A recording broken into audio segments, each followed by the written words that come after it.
Hey there, Heather Boyd Wire here, and today it's Tip Tuesday.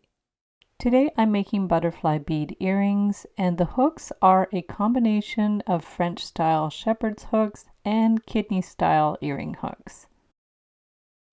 I'm using 20 gauge Beadalon German style wire. If your ears are sensitive, you can use 21 gauge half hard argentium silver wire, and you'll need a burr cup wire rounder or a jewelry file. And I also have some metallic spacer beads from Michaels. My tools are the Beadalon Slimline Series chain nose and round nose pliers, their Glimmer Series nipper tool, their nylon jaw pliers, and their bail making pliers.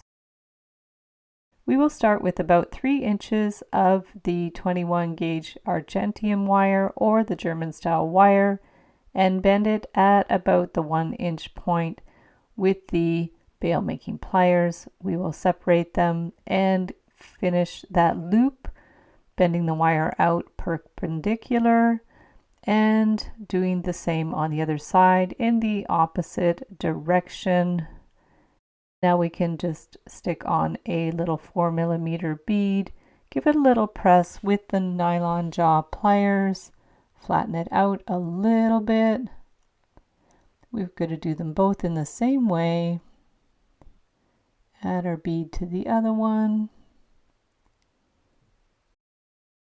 We are going to wind some 22 gauge or the same 20 gauge wire around about 4 times. Bring it around to make a little coil. Give it a good little pinch so it's nice and tight. Clip the ends with the flush cutter or the nipper tool. The number of coils will depend on the thickness of your wire. Pinch in those little pokey ends, and this will help the spring to stay in place.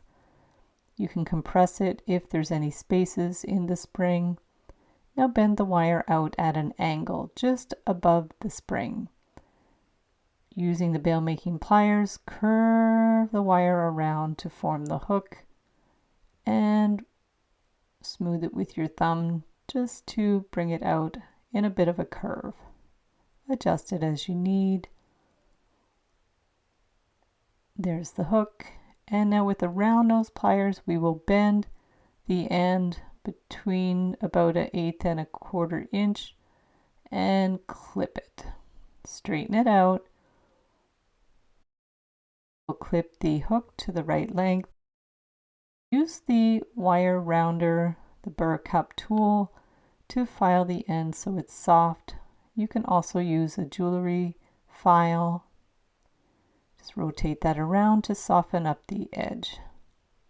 And it will close up like that. There's the pair. From there we'll get some 20 gauge wire and make a little head pin. Form a little loop with the round nose pliers. Make sure it's centered.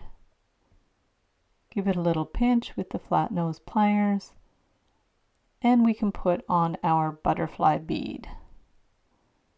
You can use any beads you like. I've had these ones for a long time. I don't even know where I bought them. Clip the end to about 3/8 to 1/2 inch. Hold it with the round nose pliers. Bend out and around to make a centered loop. And get the end right in there so it won't rotate around. Straighten out the loops. Now you can open that loop to hook it on, or you can just slide the piece around the earring hook, bring it around, and then just snap it into that loop to place it. And you can pinch the loop closed. And there you have your dangling little butterfly bead, and it just hooks in like that. Here's the finished earrings. Thanks so much for watching the video. Be sure to give it a big thumbs up and subscribe to my channel for lots more wire art and jewelry making tutorials. Join the Wire Makers Club on Facebook to share pictures of your wire art and wire jewelry. Hop over to the Wire Lady TV channel every Wednesday at 1:30 p.m. Eastern Time, where I troubleshoot new ideas for wire art and jewelry, and I welcome your ideas and special requests. Also, you can find my new kits and surprise packs in my Etsy DIY shop. There's also templates, tutorials, and ebooks. You can use the coupon code SAVE25 to save 25% when you purchase any 5 templates, tutorials, or ebooks in my Etsy DIY shop. Thanks again for watching, and we'll see you the next time.